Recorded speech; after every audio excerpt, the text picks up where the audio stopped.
So in the last video, we looked at mashing our keyboard comping patterns or strum to the snare drum.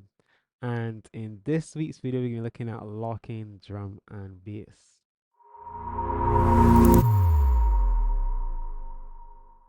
So when locking drum and bass, we can apply, well, to start off, we can apply a similar concept to what we did with the strums. With the strums, what we did, we listened to what the snare was doing, and the first thing we did was just match back all the snare beats to build our strum.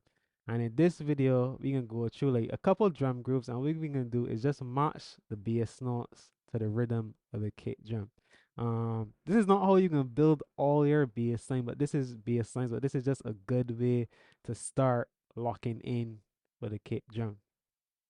So the first groove that we can look at, we have a ballad type groove. So if you listen to the kick,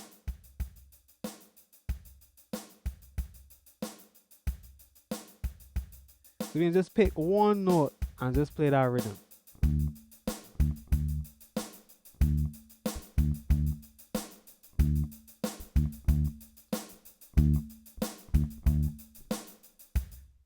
So that groove there. So you see already like the bass locking in with that drum groove because we just mashing back what that kick drum is doing.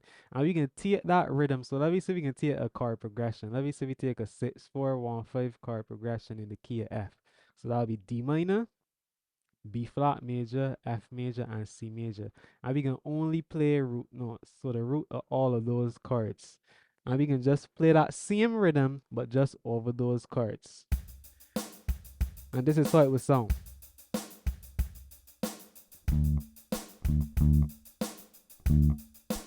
Going to B flat, F, C, again,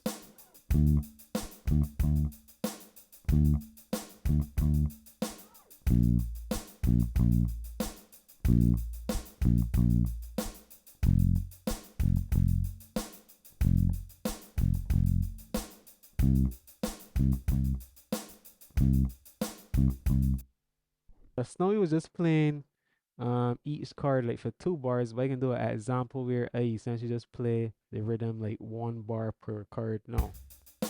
3, 4.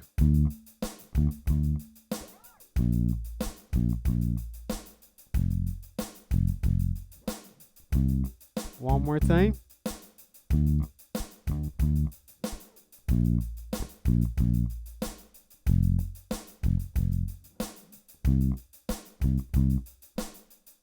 So there we have it. Simply by just mashing the rhythm that we can play our notes on the bass to the kick drum, we can always lock in. So we can try another groove, and this time that was a ballad groove, so we can try a rock groove.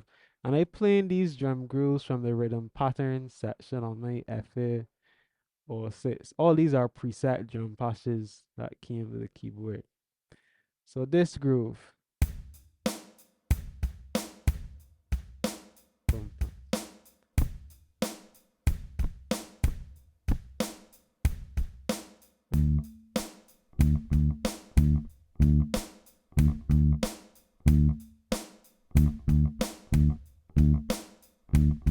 And now we can go through the same chord progression, the 6-4-1-5 chord progression, playing that same rhythm.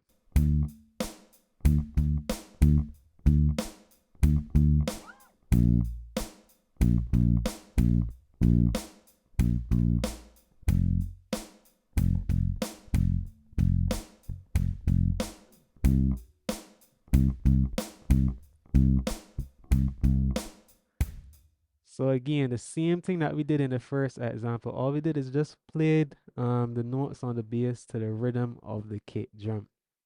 And I can do the same thing that I did in the first example, where instead of holding each card for 2 beats, I can hold each card for 1 beat, because that pattern essentially is a 2-bar pattern.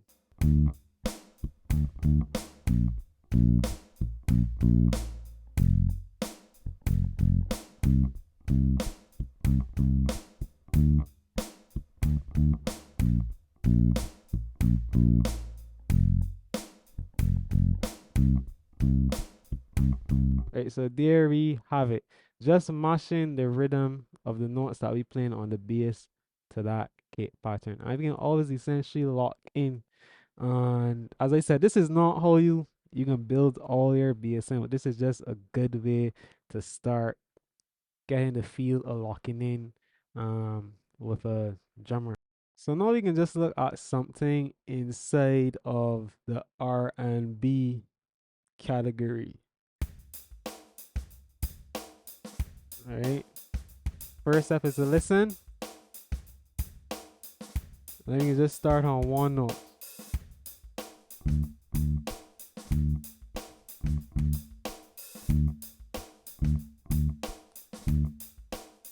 Good.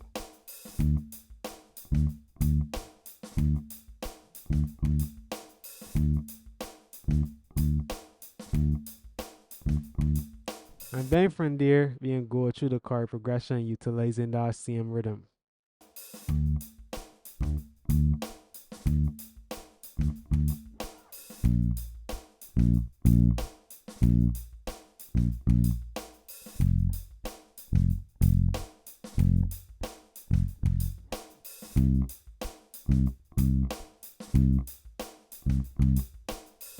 So they're the same thing that we did, just mashing that snare. Not the snare, sorry, mashing the notes we playing on the bass to the rhythm of the kick drum. So what you can do, you can just quickly go over one other example. And this one, we're gonna look at a straightforward soca beat. You just raise the tempo a tad. And this the kick is basically straightforward. You're just pulsing at this point.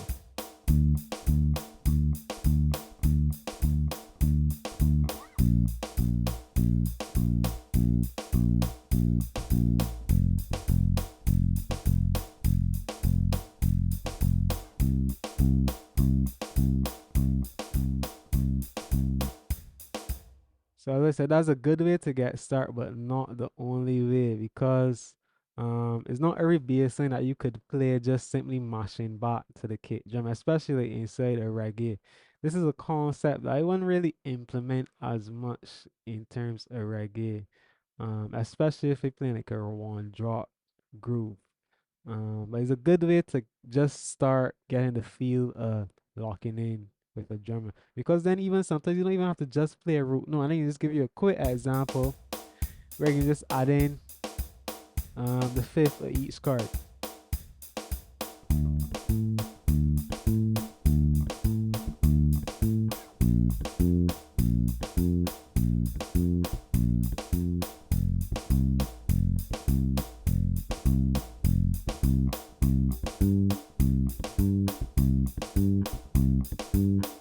And then from there, once you get comfortable with that, is you could add in your own embellishments, add in like some other rhythms, add in some passing notes and some other stuff. Just be creative with it and just play your interpretation of whatever it is.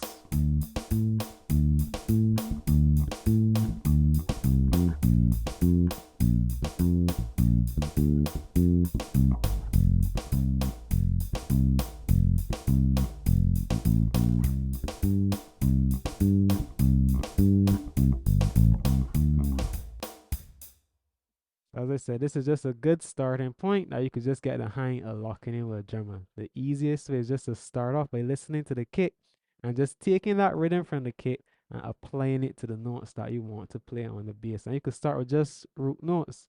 Then you could start maybe extending to like adding in a five, maybe utilizing chord tones, just until you get comfortable playing more advanced stuff. So don't forget to like, subscribe, share this video with a friend. Also tune in, follow our IG page, KDL.music, our TikTok page. Yeah, we got some funny content on that page, a little different to what you've seen on the YouTube. So just head over there and give a little follow, share with a friend. And yeah, that's pretty much it for today. So until next time, whenever that may be, we signing out.